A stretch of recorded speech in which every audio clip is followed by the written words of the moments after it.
Hey everyone, it's Richard Payne here with Halifax Homes and Lifestyles, and it is a fun day here in Halifax, Nova Scotia. It's pretty white over there, snowing a lot, and we've been out all this weekend with buyers, and one of the things that's actually starting to happen quite a bit, and maybe this has happened to you, is we've lost out on a house. Somebody else put the offer in, got their offer accepted. So should we put up a backup offer in?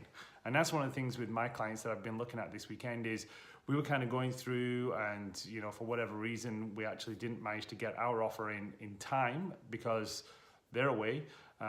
We were looking through the house with their father and we did the video walkthrough and everything's good. But the question became, great, we had a few other questions that we wanted to know answers about that came back, and by the time we got our answers back, there was already another offer in place, and that offer actually went through a counter-offer situation and basically got accepted. So I was talking to my clients and, we've lost out on that house. So should we put in a backup offer? And my answer was, yeah, absolutely we should, because you just never really know what's going to happen during that condition phase of having the offer accepted to removing all the conditions. You just don't know what's going to go on during that time. And yep, there is definitely times when those things can actually fail during that condition. So the first offer's in place, and for whatever reason, maybe it's financing, maybe it's inspection, maybe something else went on that they just couldn't get together, the buyer and the seller on. So, the first position buyer just sent an amendment in and walked away from the deal. Well, in that case, if we get the backup offer in, we actually get accepted into first place. Now, there's a couple of things that we need to do with this. Is number one, it's like having a brand new offer coming in. So the seller and the buyer keep negotiating. We kind of get to the point where it's actually fully accepted. But you have to have a little condition in there. Well, there's actually two conditions we want in there. The first one is that we understand that we're in a backup position and it would only be fully accepted when the first offer becomes terminated for whatever reason.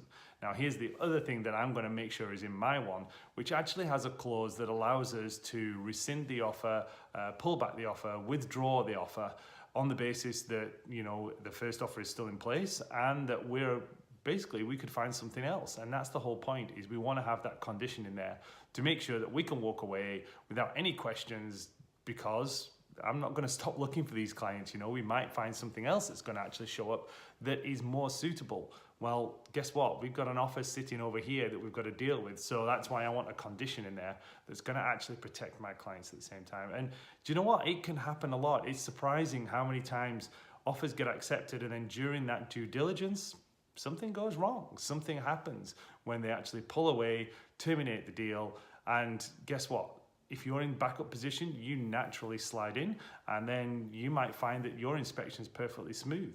Had one of these issues where the client, who was the first position buyer, actually withdrew because they said that the water recovery rate on a well was no good. Well, that offer walked away, we got our offer in, and next thing you know, our water quality, I'm not sure who did the other one, but our water quality issue was fine, no problems. So, it does work, and it's certainly something to think about, because that Halifax market that we're in right now is not the Halifax market it was 2 years ago.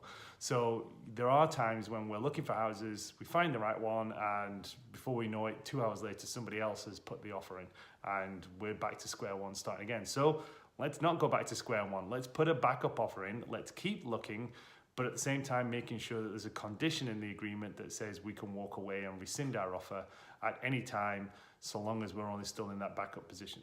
So there's the little tip. Now, if you want any questions answered about all of the other stuff to do with the Halifax market, there's a ton of videos that we've done about market stats. Any questions on buying or selling, then by all means shoot me a message on 902-489-1804 or just email me, richard@richardpayne.ca.